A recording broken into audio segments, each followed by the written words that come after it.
Okay, so you think you know Prince Andrew, right? Probably picturing the sweaty interview, maybe some Pizza Express details floating around in your head. But trust me, what you think you know, it's probably not even scratching the surface. There's this new book out, right? Andrew Looney wrote it, The Rise and Fall of the House of York. And it paints a picture of Andrew that is way more messed up than I think most people realize. We're not just talking about a bad moment of judgment or one dodgy decision. No.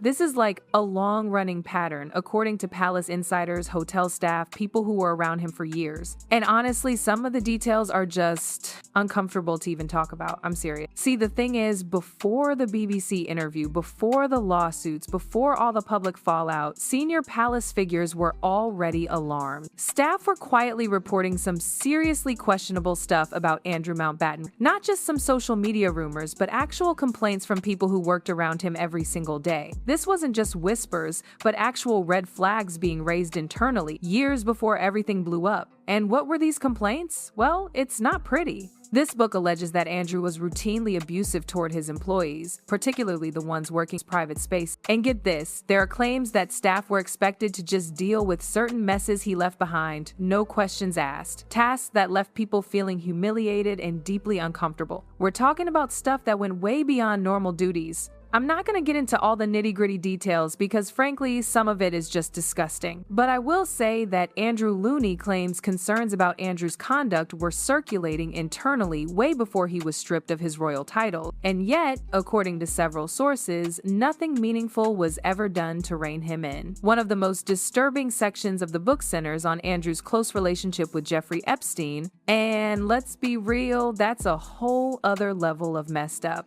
Epstein, who as we all know died in prison, is quoted in the book making some crude remarks about Andrew's behavior and appetite for women. Seriously unpleasant stuff, and difficult to read, but it's important to understand because it highlights what was going on. See, it seems like Epstein's whole thing, his modus operandi, was to provide women and then use that to blackmail people. And Andrew, I'm afraid, likely fell into that trap, that honey trap. The portrait that emerges is of a man shielded by his status, indulged to a point that staff found shocking. Wendy Berry, a former housekeeper, has spoken publicly about her experience, and she alleges that Andrew's disregard extended to domestic staff in ways she found deeply degrading. She claimed that his bedroom habits as a single man created daily tasks that staff dreaded. And according to Berry, it was common for scrunched up, soiled tissues to be left scattered around the bed each morning, which staff were expected to clear away as part of their routine. Yeah, it's deeply unpleasant, that's for sure. But I think also Epstein and his whole thing provided women and of course then used it to blackmail people, and Andrew, I'm afraid, fell into that trap, that honey trap. And while they come from a deeply unreliable and discredited individual, they add to the wider picture Looney is building. Epstein was once quoted to say Andrew was even more pervy than him. That says a lot. According to the book, Epstein claimed that Andrew's behavior with women was extreme, even by his own standards. The exact wording is explicit and degrading, so I will not repeat it here, but Looney includes it to show how openly Andrew's reputation circulated among those around him. The book also goes into detail about what Looney describes as a long-standing culture of intimidation around Andrew, particularly towards staff. One former employee told him that warnings were given almost immediately upon starting work. "When I started, I was warned to stay away from him," the employee said. According to that account, Andrew would sometimes enter staff quarters unannounced, something that made people uneasy. The source added that it felt as though everyone knew about his behavior, yet nothing meaningful was ever done to stop it. Now, whatever you think you know about Prince Andrew, you're probably wrong. A new book suggests the king's child's younger brother is more depraved, more thoroughly unpleasant, more of a threat to British national security than you could ever imagine. Colin Burgess, who served as equity to the Queen Mother, also features prominently in the book. Burgess described Andrew's manner as openly contemptuous. He said Andrew spoke to staff as though they were military subordinates rather than colleagues or household employees. He would say things like, "I want this done and I want it done now." Burgess recalled, according to him, "Do it" became Andrew's catchphrase. Burgess did not soften his assessment. He told Looney plainly, in all honesty, he wasn't a particularly nice person. Looney also reports that after Meghan Markle faced accusations of bullying staff, Buckingham Palace quietly braced itself for what he describes as historic complaints about Andrew. According to the book, there was concern that long-suppressed grievances about his bullying, profanities, and impossible demands might finally surface once attention turned to staff treatment more broadly. Several examples are cited. One former aide was allegedly left in tears after being shouted at by Andrew before dawn. Others were reassigned or removed from his household for reasons that, according to sources, bordered on the absurd. These details may sound petty, but together they paint a picture of someone who exercised power in arbitrary and humiliating ways. Andrew, in your judgment, is he a sexual deviant who preyed or has preyed on underage girls? Well, it depends what you mean by underage girls. I mean, no, I think most of his sexual partners have been in their early 22nds or older. The book also recounts allegations of vulgar jokes, cruelty toward employees, and public humiliation of guests at private gatherings. According to multiple sources, Andrew seemed to relish reminding people of their place.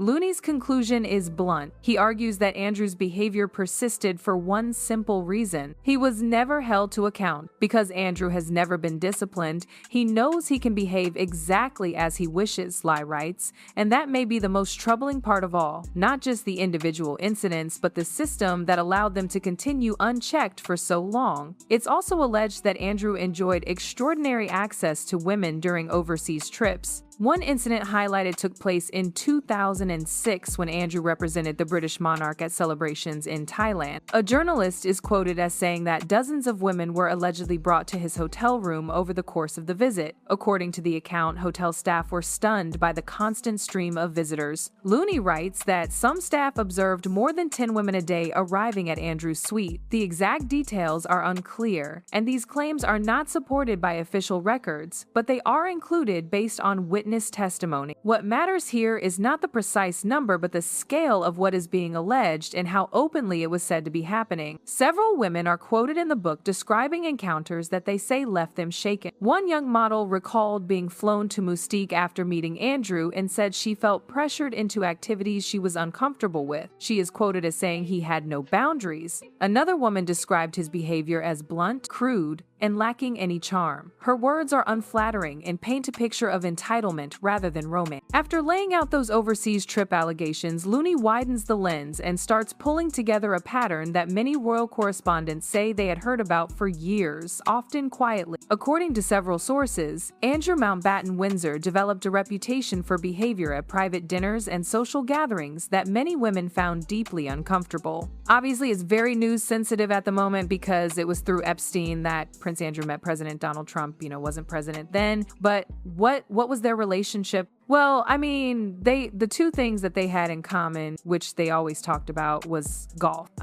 So absolutely, they were very matey. This was not about flirtation. It was about crude remarks, sexualized jokes, and a sense that he enjoyed putting people on the spot. One former guest at a private party described him as deliberately lewd, particularly when alcohol was involved. According to her account, Andrew would make comments about women's bodies openly at the table, sometimes in front of husbands or partners, as if daring someone to challenge. The source said the atmosphere would often go quiet, followed by forced laughter before conversation quickly moved on. Another woman recalled Andrew making jokes about his own stamina in front of mixed company. She said it felt less like humor and more like performance, as if he was asserting dominance by shocking people. Again, these are anecdotal accounts, but they come from different social circles and different periods of his life, yet describe strikingly similar behavior. Royal journalists have also long noted Andrew's habit of excessive physical familiarity. Several sources told lie that he would touch women's knees, lower backs, or arms during conversation in ways that felt intrusive. One woman described it as lingering contact that made it clear the touch was intentional, not accidental. She said confronting him never felt like an option. That kind of behavior, according to the book, was not limited to glamorous settings. Staff members describe similar conduct behind this. Lie includes testimony from individuals who say Andrew would make comments to female employees about their appearance,